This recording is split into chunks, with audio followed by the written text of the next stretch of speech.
Hello, ma'am. Sneha, ma'am. Yes, sir. Yes, sir. Ma'am, is my board visible? Yes, sir. Okay, ma'am. Thank you. Okay. Okay. Hello, everyone. Good morning to all. Welcome to our BMC Education channel, in which we are doing a revision of ratio and proportion topic. Yesterday, we have completed a problem on application of theorem on ratios, theorem on equal ratios. Actually, when we say theorem on ratios, means we are having a ratio, but we can apply that theorem only if we are having theorem on equal ratios. So that today we are going to start with a new topic, that is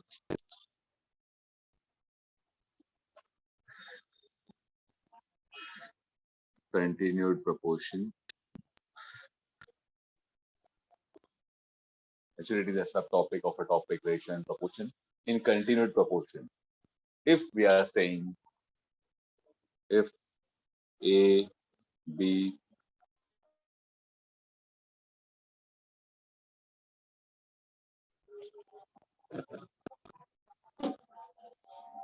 continued proportion. So what do we mean by this? We mean that we are having A by B, and as we are saying it is in continued proportion, so it will be continued to B. And where our first ratio ends, the second ratio starts from there only. A by B, so we should start from B, B by C. If we are saying X, C, Z are in continued proportion,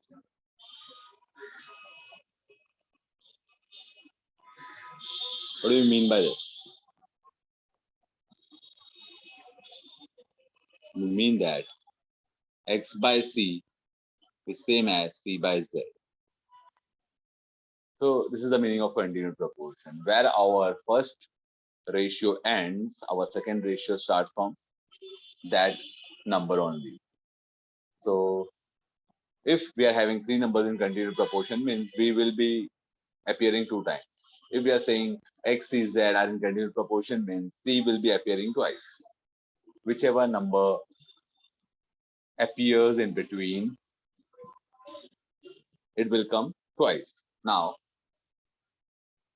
if and when it appears or comes twice, it can also be written as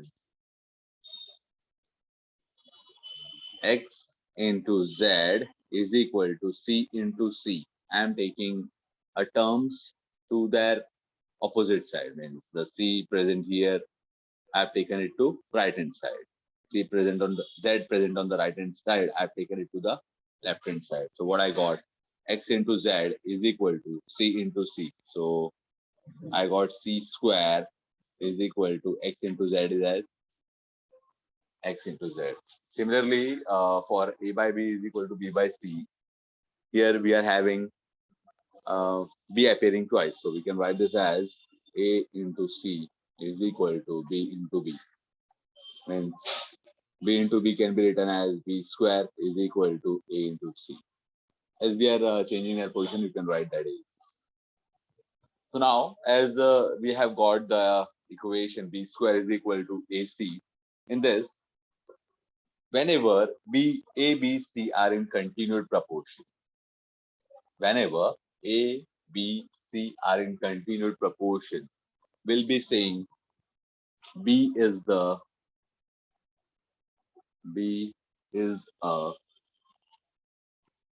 geometric mean, or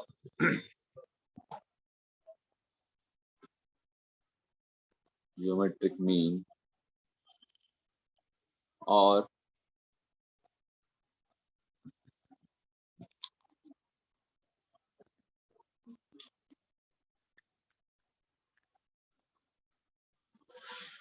mean proportional.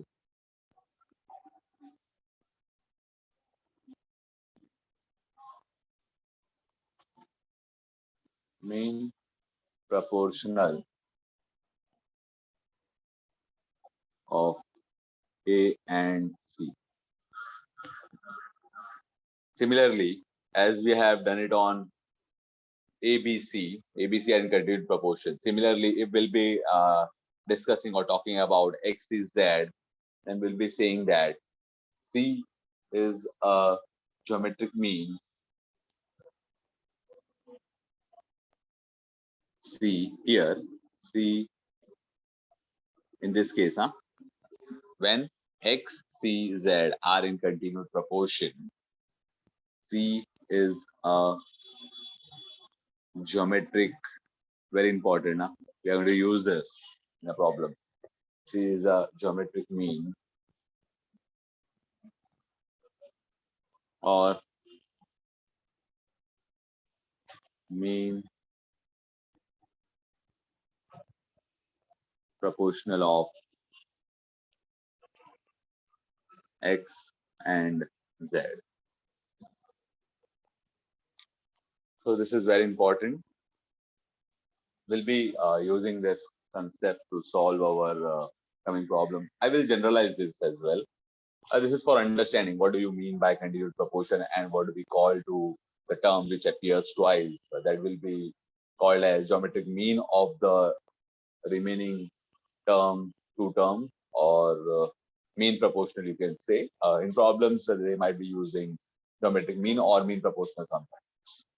Normally, they use geometric mean. So, I will generalize this now.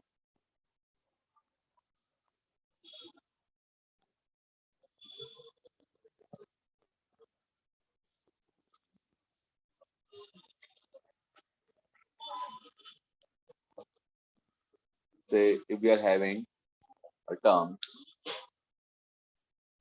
say A, B, C, D, E, and F are in continued proportion. If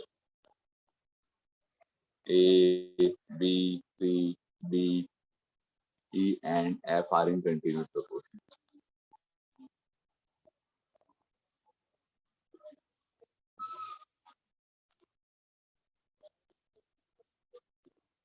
So, what do we mean by this? Whenever we say A, B, C, D, E, and F are in continuous proportion, means we are having the ratio of the form A by B is equal to B by C is equal to C by D is equal to D by E is equal to E by F.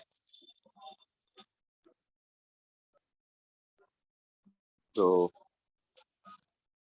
how it actually works, whatever the term is present in between is going to appear twice. If we are saying A, B, C, D, A, B, C, D are in continuous proportion, means we'll be having A by B by C, and C by D. It would is going to work accordingly. So which numbers appear two times B and C because both are in between. Except first and last, this is our observation. Except first and last, all other terms present in between or numbers present in between appears two times. Okay, so we are having a problem based on this. In this practice set 4.5, they have omitted problem number 5 and problem number 6, which is based on K method. So it is being reduced for this academic year. So let's start with our first problem with this concept.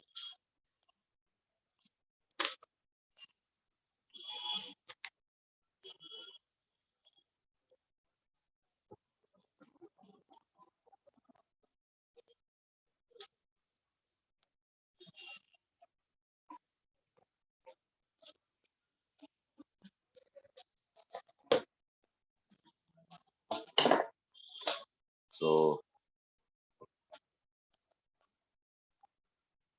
practice set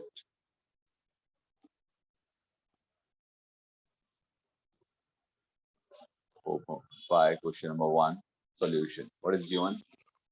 Which number should be added to 12, 16, and 21 so that the resultant numbers are in continuous proportion? So now they're asking what should be added or which number should be added to 12, 16, and 21, as we don't know.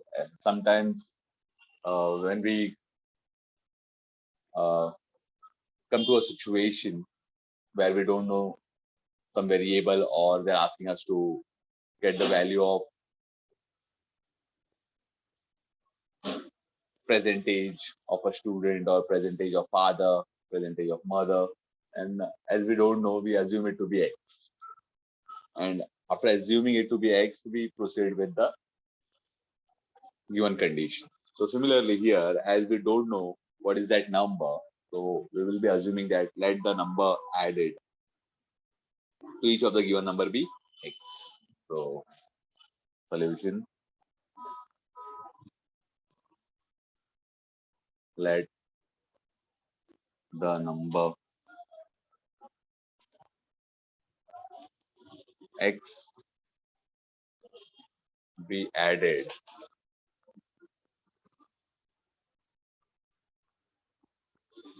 to each of the given number.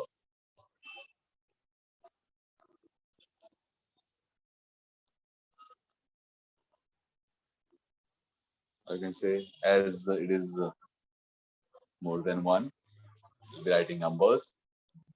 So therefore, the numbers, the given number will become, or it will take the form. Therefore, the number, first number is 12, so it will become 12 plus x. Second number is 16, so it will become 16 plus x. And third number is 21, so it will take a form 21 plus x. Rn, after adding x, they are saying the resultant number. So these are the resultant numbers are in continued proportion. So therefore, these numbers are in,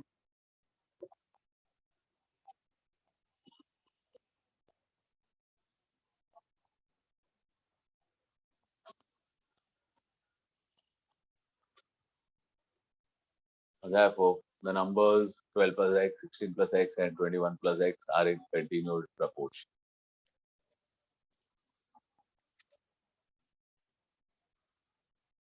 So now, earlier today, I've explained you what is continued proportion. So therefore,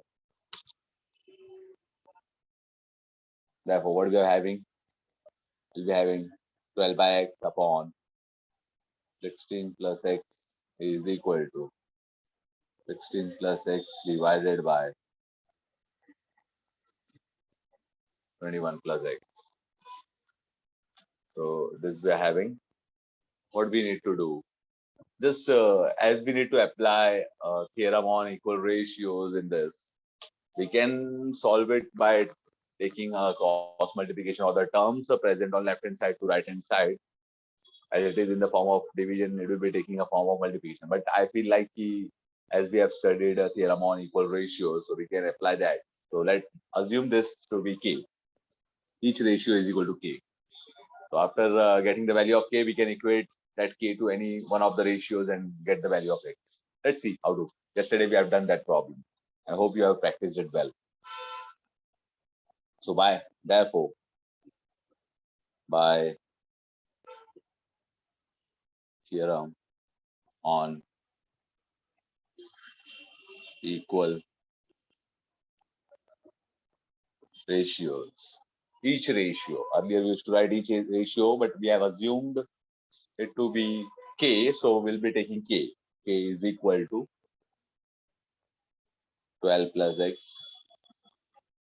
If you want to take some another variable, say m, so you can take even m. It's not compulsion that you should take a only. So you can take m, you can take n, but make sure that you don't take x, because we are already using x here. So 12 plus x minus first ratio. In first ratio, in numerator we are having 12 plus x. In second ratio we are having 16 plus x. So as per the demand, we want to take rid of this x.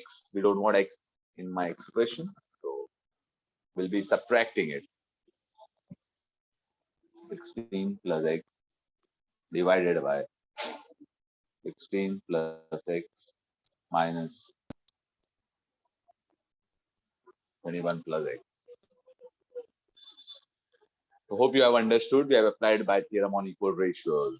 We are here to get the value of k. Once we are through with the value of k, we'll be using any one of the ratios, either first or second, as per our convenience to get the values.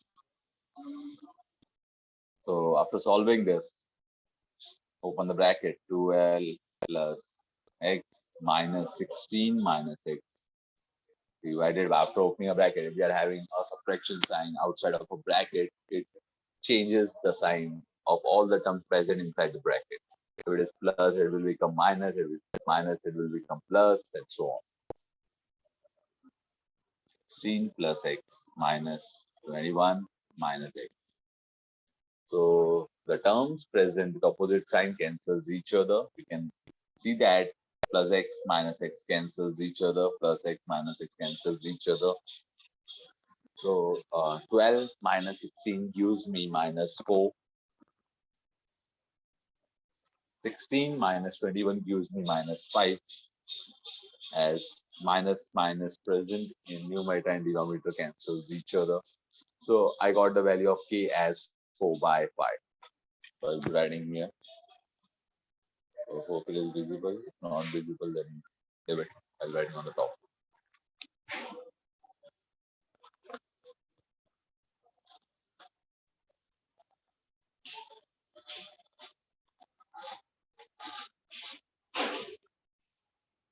If somebody asks me a question that's if you have done first ratio subtracted to or a second ratio subtracted from first ratio, can we do a second ratio subtracted from first? Yeah, even you can do that, no issue. But it should, if we are doing subtraction, numerator and denominator, you should do it properly. We should apply numerator as well as denominator. If you are applying subtraction in numerator and applying addition in denominator, no, it will not work. So value of k is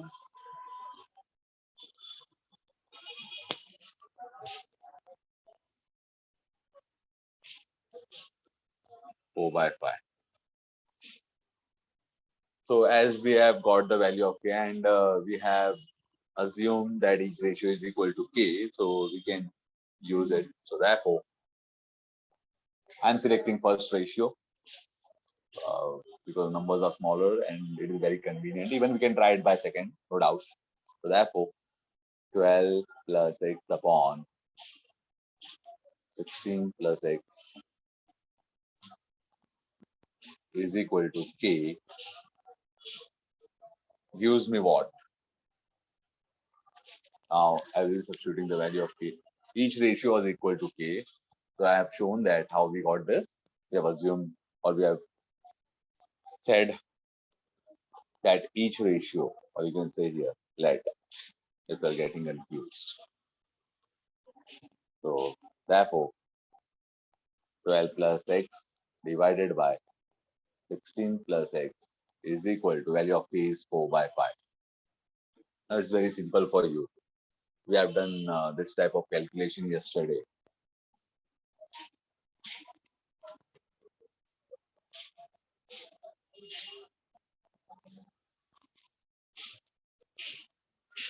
So let's do cross multiplication. So therefore, 5 into 12 plus x, taking 5 to left hand side, it took the form of multiplication, 4 into taking 16 plus x on that side, 16 plus x, just do a multiplication, 5 12 or 12 5 are 60, plus 5x is equal to 16 4s are. Hope your calculation is okay and you have understood this, how you got this. 64 plus 4 into x is 4x. Take the like terms together, like terms in the sense having x present, you can take them together. Therefore, 5x minus, I'm taking 4x to left hand side, is equal to 64 minus 60. 5x minus 4x is x. 64 minus 60 is 4. We got the value of x as 4. So we have to give the final statement. We got the value of x. So we have assumed that let x be the number added.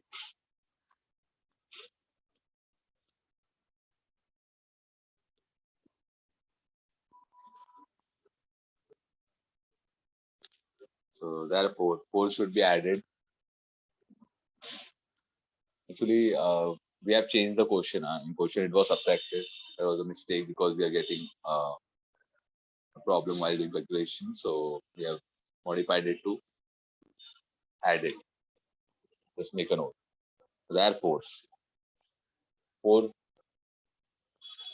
should be added.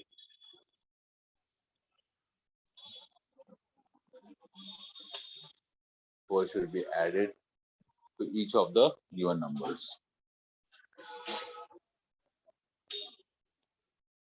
Of the given numbers so that they will be taking a form of continuous proportion. So should be added to each of the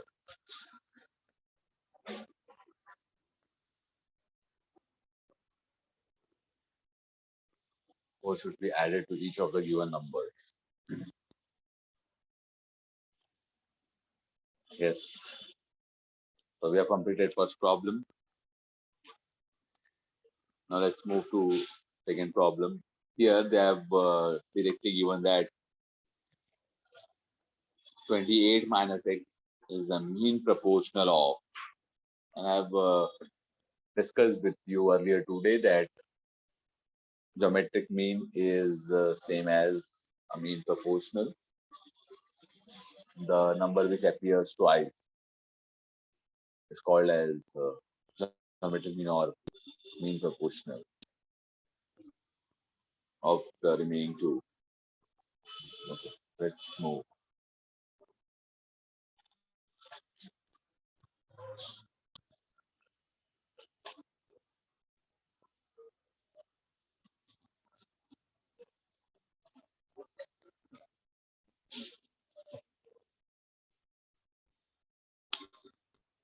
Given, I'm doing question number 2, 4.5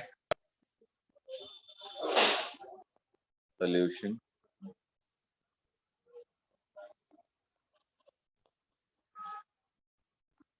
Given that 28 minus x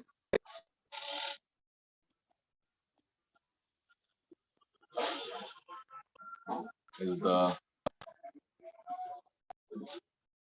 mean proportional of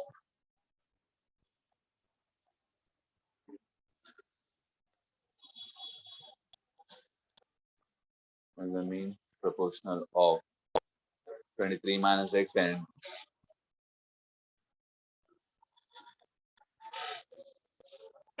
19 minus x. To find the value of x, they are asking to find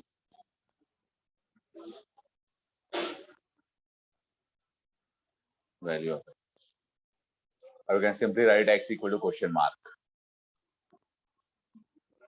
So we have already discussed if A, B, and C, or if we say that C is the mean proportional of say A and B. What do I what do we mean by this? So I'll be writing it as A upon C is equal to C upon B, since C is the main proportion. That's why. So here we know that it is given as 28 minus x is the mean proportion. So who will be appearing twice? 28 minus x. So let's do or apply this. Once we have understood, then it's not that difficult. Very easy. Understanding matters. Never mug up. Understand and apply. So therefore, 23 minus x upon 28 minus x is equal to 28 minus x upon 19 minus x. So 23 up minus x upon 28 minus x is equal to 28 minus x upon 90 minus x. So hope you have understood this, since 28 minus x is the mean proportional of 23 minus x and 90 minus x.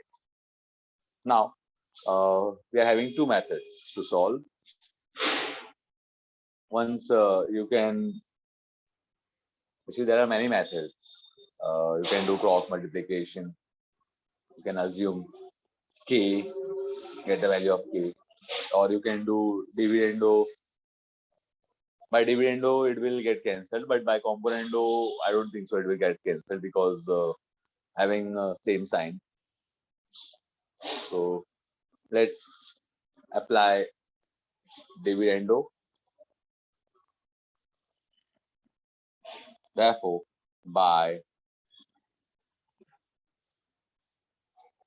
dividendo, this is nothing but application of whatever we have learned in our previous exercises. Dividendo, componendo, theorem on equal ratios. In the earlier problem, we have applied theorem on equal ratios. Now we'll be doing it by dividendo. By dividendo, what do we have? 23 minus x minus of 28 minus x, keep denominator as it is, 28 minus x is equal to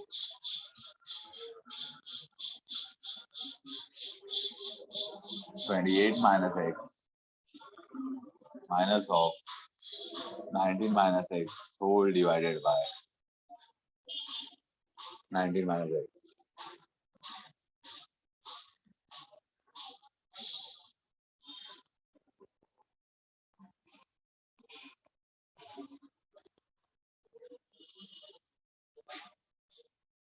So what do we do?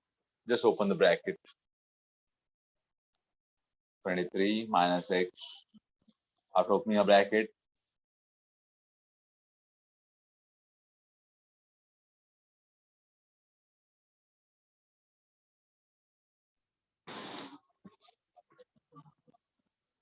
the terms present inside the bracket, it will of the form minus 28 plus x, 28 minus x is equal to here 28 minus x. After opening a bracket, it will be taking, and it will be taking minus sign. Minus minus will become plus, so plus x upon 19 minus x.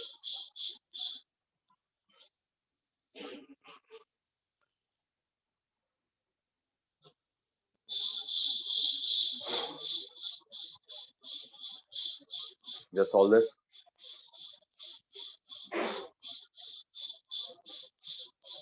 23 minus 28 is minus 5. 23 minus 28 is minus 5. Minus x plus x terms with opposite sign will get cancelled. Here also just I will open this bracket so that it will avoid confusion. Upon 28 minus x is equal to minus x plus x terms with opposite sign gets cancelled. 28 minus 19 is 9 divided by 19 minus x.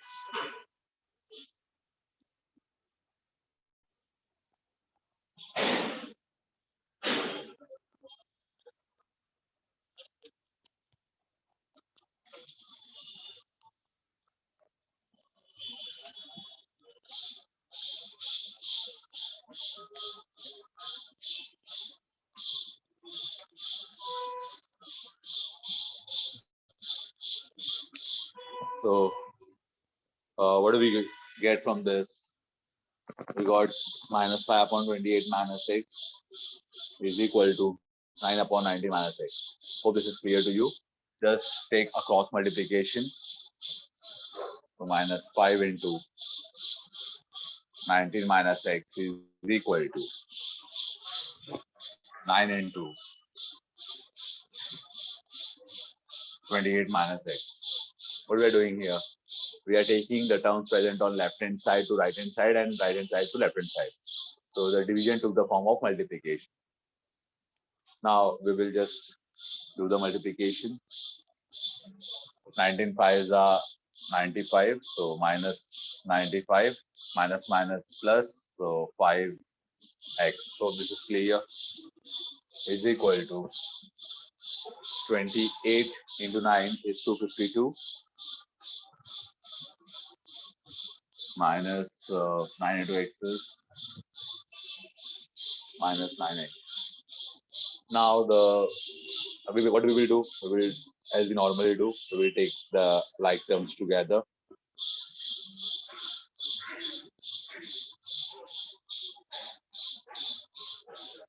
Therefore, 5x taking this 9 to this side, so it will take a form of plus 9x is equal to 252 plus 95.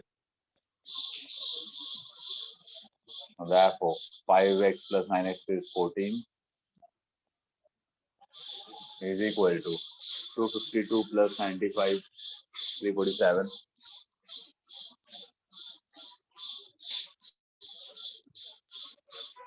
I don't think so that it will cancel each other. So value of x is 347 divided by 14.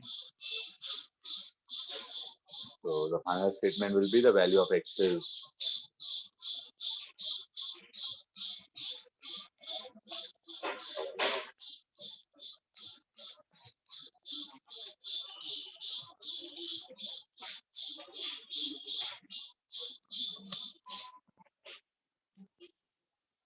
therefore the value of x obtained is 347 divided by 14. Yeah.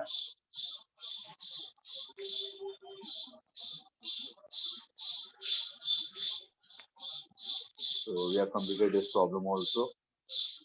Let's move to next.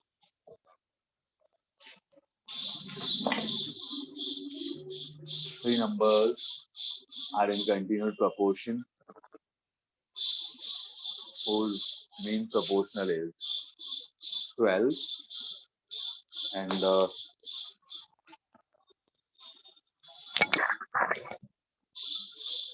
sum of the remaining two numbers is 26. Find the numbers. So in question number 3, they are saying that the mean proportional is 12. Means value of b is given as 12. Okay. We don't know that numbers, no? So we have to assume that numbers to be ABC, and after that, the number which is present in between, that is B, will be the mean proportional, no doubt. Then we will work according to the given condition. Let's see how to solve this.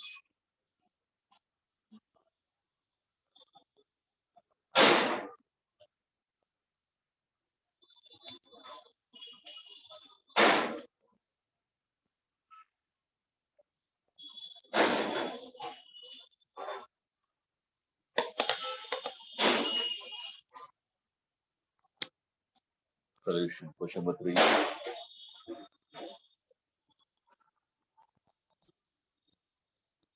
Solution. Let A, B, A, B, and C be the three numbers which are in, or B, the required three numbers.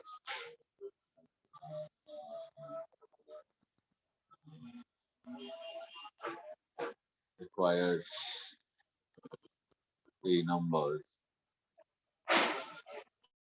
which are in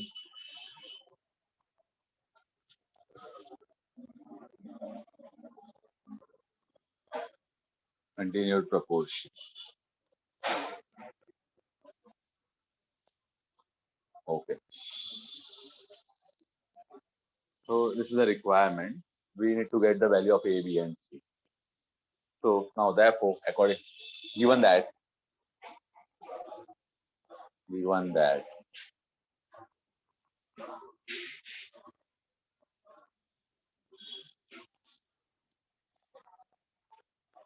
mean proportional is 12. Mean proportional is 12. Therefore, B is equal to 12. Since it is given that mean proportional, and we know that B is the mean proportional of. Hope you are trying to recollect what we have done earlier today. B is the mean proportional of A and C. Means A by B is equal to B by C. So we have taken A, B, and C to be in continuous proportion. So therefore, value of B is 12. As per understanding, also given that also sum of the remaining two numbers is 26. Sum of the remaining two numbers is 26. That is, what is the remaining two number? A plus C is equal to 26. Hope you have understood this.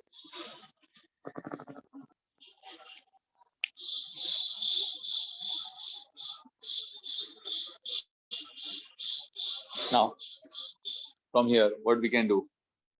We have two conditions. We know that value of B square.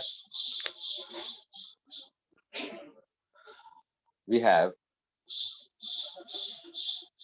B square is equal to AC. This must say equation number one. We have value of B square as AC. Why? Because they are in continuous proportion. Since A, B, C are in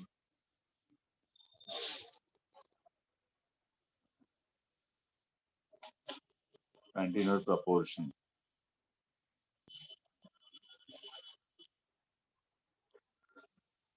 Therefore,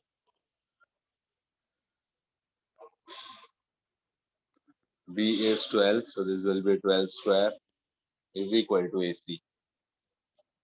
Since we know the value of B, that is AC is equal to 144. So therefore, uh, now it's on us what we need to eliminate. Either you should get the whole equation in terms of A, or you can get whole equation in terms of C.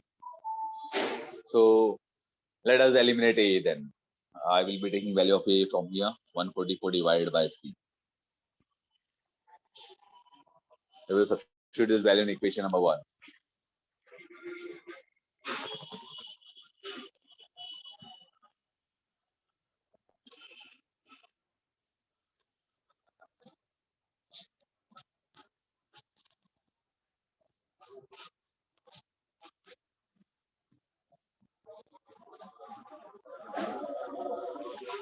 Substituting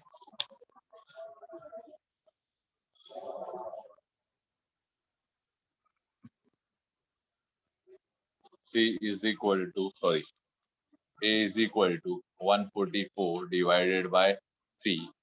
In equation 1 we get.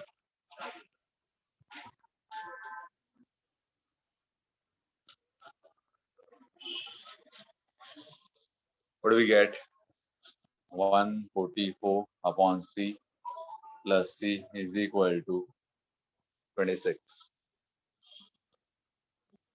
Just multiply by C throughout. What do we get? 144 by C into C plus C into C is equal to 26 into C.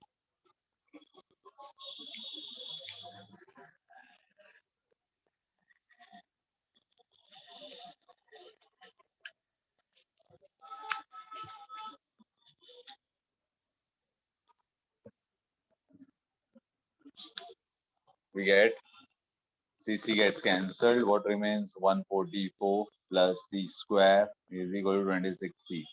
At last, that is C square minus 26C plus 144 is equal to 0.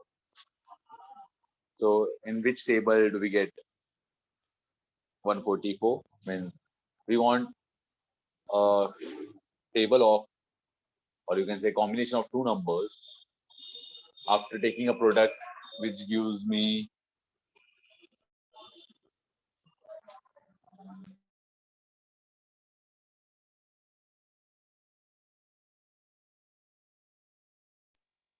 144 and addition of 2 gives me 26.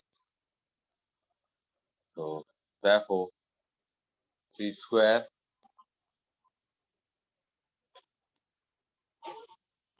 we can write this as minus 18c minus 8c plus 144 is equal to 0.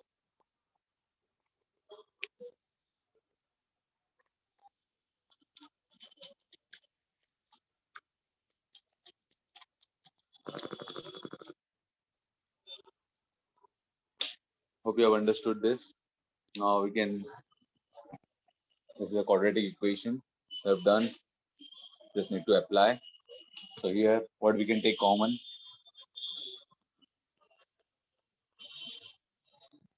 or if you are getting confused, just we can write this as c into c minus 18 into c, and this can be written as 18 into c plus 18 into 8 is equal to 0. Now you can easily take common if you want. Therefore, here common is c minus 18 minus 8 is common, c minus 18 is equal to 0.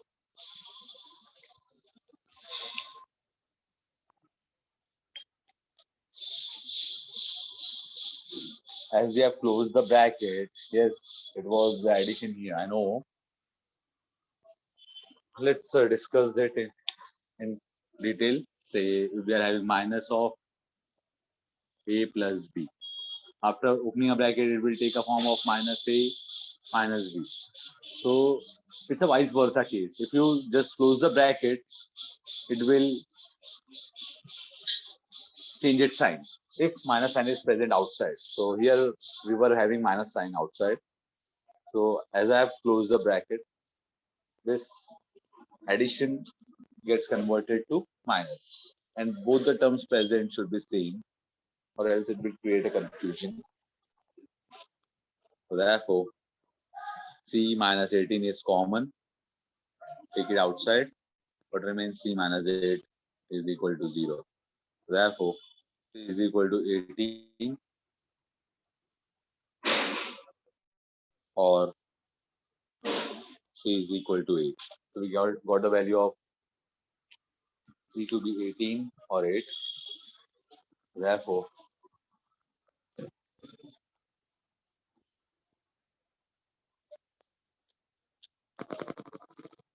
when c is 18, a is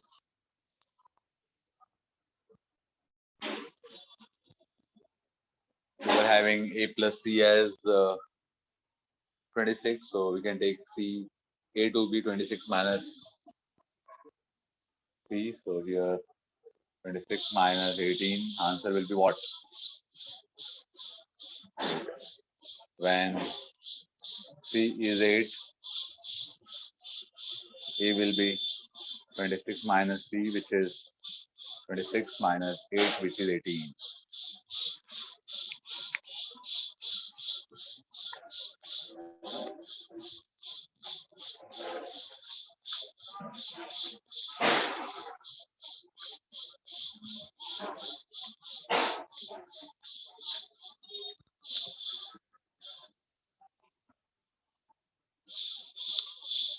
Therefore, the required numbers are,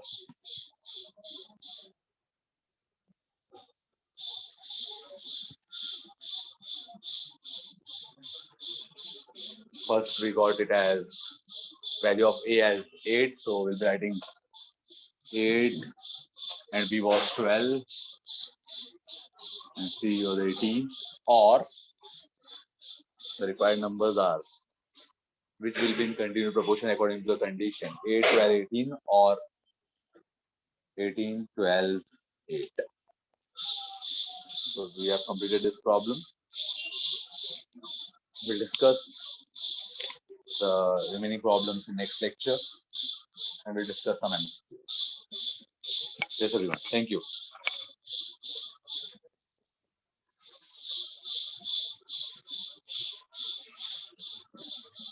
Hello, Snehaman.